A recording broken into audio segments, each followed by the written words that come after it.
क्या आपको पता है 99% गाने जो आज तक बनी हैं या परफॉर्म की गई हैं वो सब गायब हो चुकी हैं।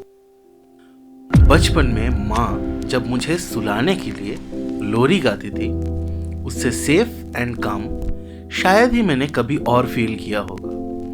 लोरी से आप सबका भी ऑलमोस्ट सेम एक्सपीरियंस रहा होगा। लेकिन आखिर ऐसा ही क्यों हम लोग लोरी सुनते ही चैन की नींद सो जाते हैं? क्योंकि कई हजार साल पहले किसी कबीले में या किसी गुफा में किसी माँ ने अपनी नटखट नंदू को सुलाने के लिए पक्षी की आवाज या बातों को सुर में ढांच के सुनाया होगा या बस गुनगुनाया होगा, और जादू मंत्र की तरह इसने नंदू को वश में कर लिया और कुछ ही पल में नंदू सपनों की दुनिया में खो गया। और आज भी बच्चे माँ की लोरी के आगे घुटने टेक देते हैं। ये हमारी जीन्स में एनकोडेड है। म्यूजिक हमें शांत करती है, हमारे अंदर विश्वास पैदा करती है, डर को कम करती है, हमारे मूड को रेगुलेट करती है, मोमेंट्स को मेमोरेबल बनाती है, स्ट्रेस से आज़ादी देती है और ब्रेकअप के बाद सपोर्ट भी देती है। म्यूजिक बस एक आर्ट फॉर्म से बढ़कर है, ये हमारी सर्वाइवल का पार्ट है, ह्यूमन हिस्ट्री एंड एवोल्यूशन का एक फॉरगॉटन पिलर है। म्यूजिक बनी हमारी आसपास मौजूद रिदम से, जैसे हवा से पत्तों का हिलना, समुंदर की लहरें, पक्षियों की आवाज, मधुमक्खी की धुन, पानी का बहना, आदमी का चलना, आग जलने में वो टिक टिक सा आवाज, इस सब में म्यूजिक है और इन्हीं से इंस्पायर्ड हुआ अर्ली स्टेजेस ऑफ म्यूजिक। सबसे पहले इंसानों ने किया अपने आवाज के साथ एक्सपेरिमेंट और इजाद हुआ सुर का। फिर डेवलप हुई इंस्ट्रूमेंट्स और ये इवॉल्व होते ही गया। लेकिन 99% गाने जो आज तक बने हैं या परफॉर्म की गई हैं वो हमेशा के लिए खो चुकी हैं, क्योंकि इसे रिकॉर्ड करने का कोई तरीका नहीं था। हाँ, पास ऑन करने का प्रथा जरूर था, पर 50,000 साल पहले का गाना 3,000 साल पहले का इंसान कैसे सुन पाता? जैसे कि आज दुनिया के अंधेरे गलियों में थॉमस एडिसन की चमत्कार से रोशनी चमक उठती है, कुछ वैसे ही उन्होंने मॉडर्न म्यूजिक सीन को एस्टैब्लिश करने का फाउंडेशन बनाया। एक फनेल, पिन और टिन फॉइल के जरिए यह प्रूव किया कि साउंड को रिकॉर्ड एंड स्टोर किया जा सकता है। लेकिन उसकी साउंड क्वालिटी थी काफी दर्दनाक, और इसी दर्द से परेशान होकर उसके ठीक 10 साल बाद 1887 में एमिल बर्लिनर ने फ्लैट डिस्क का इजाद किया, जो कि बाद में इम्प्रूव होकर बनी विनाइल रिकॉर्ड्स, और उन्होंने ग्रामोफोन का भी इजाद किया। और फिर इससे आ गई एक अलग ही म्यूजिकल रेवोल्यूशन। म्यूजिक को एक अलग ही प्लेटफॉर्म मिला और रिकॉर्डिंग की मोड एंड क्वालिटी इंप्रूव होने लगी। पिंक फ्लॉयड एंड क्वीन जैसे बैंड्स इसका सही इस्तेमाल करते हुए सक्सेसफुली लेजेंड्स बन गए। फिर सीडी, MP3 आई और अब स्पॉटिफाई एंड iTunes।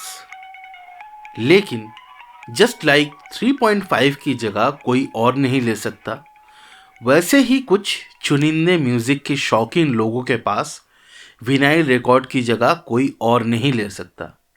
आज देखने वाला आदमी चाहिए कि आए और देखें कि हमने क्या रखा है, क्या हमारे पास है। मुझे बेचने से बेसी मज़ा आता है दिखाने में, कि लोग देखें और तारीफ़ करें कि तुम्हारे पास ये है, तुम्हारे ये है। तो आप एक बार आए दुकान पे 18 फीट स्ट्रीट रिकॉर्ड प्रिंट्स एक दानिश के पास, फिर आके उनके कलेक्शन देखें मैंने क्या कलेक्शन रखा है।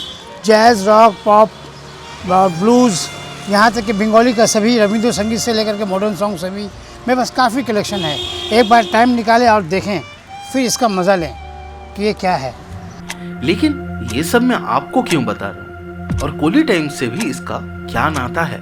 देखिए ऐसा है कि अभी तो कोई गाना है ही नहीं। अभी जो म्यूज़िक रिलीज़ हो रहा है आप बेसी दिन तक सुन नहीं पाएंगे, एक आध दिन 2 दिन या हफ्ते भर। ये वो म्यूज़िक है जो हमेशा रेयर है।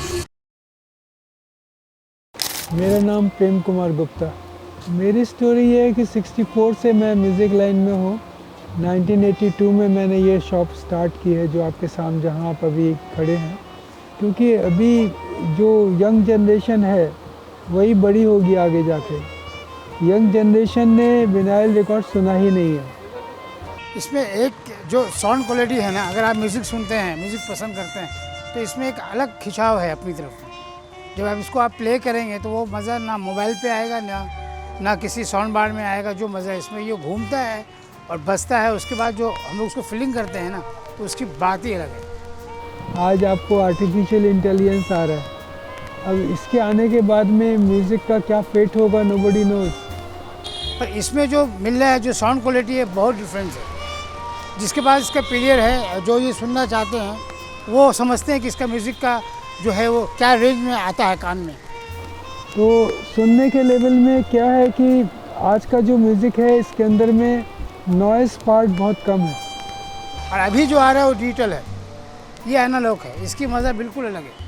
इसमें एक हल्का सा सी करके आवाज़ है, लोगों को वही आवाज़ पसंद है। मेरे अंदर में जो भाव है, जो प्यार है, वो प्यार उसके अंदर में है।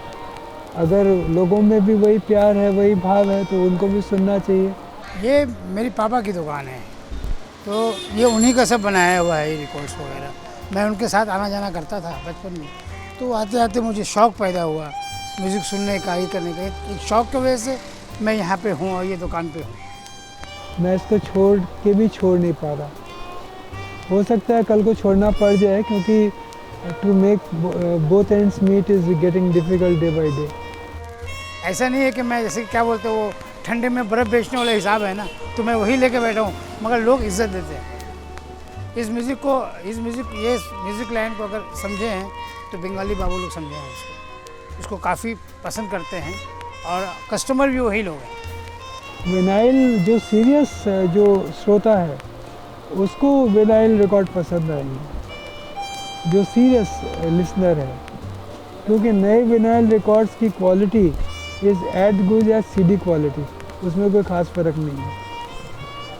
लोग इतना अपने आप में ही परेशान है हर किसी भी लाइन में, तो उसको रिलैक्स के लिए कुछ ना कुछ चाहिए। तो एक ये चीज़ बजता है म्यूज़िक, जो आपके सामने घूमेगा और बजेगा। मोबाइल में क्या होता है, आप लगाते हैं, लगा के पैड में रखते हैं और सुनते हैं, तो कोई फील नहीं होता, बस एक गाना आ रहा है। इसमें आप फील हो रहा है कि वो घूम रहा है और बज रहा है। वो जो पिन आस्ते आस्ते अपनी जगह से जाती है ना, तो उसका मज़ा ही अलग है। नहीं, स्किप भी नहीं होता, वो मज़ा अलग है। फिर इसको हटा करके दूसरा गाना सुनना, उसमें आपका मेहनत शामिल है।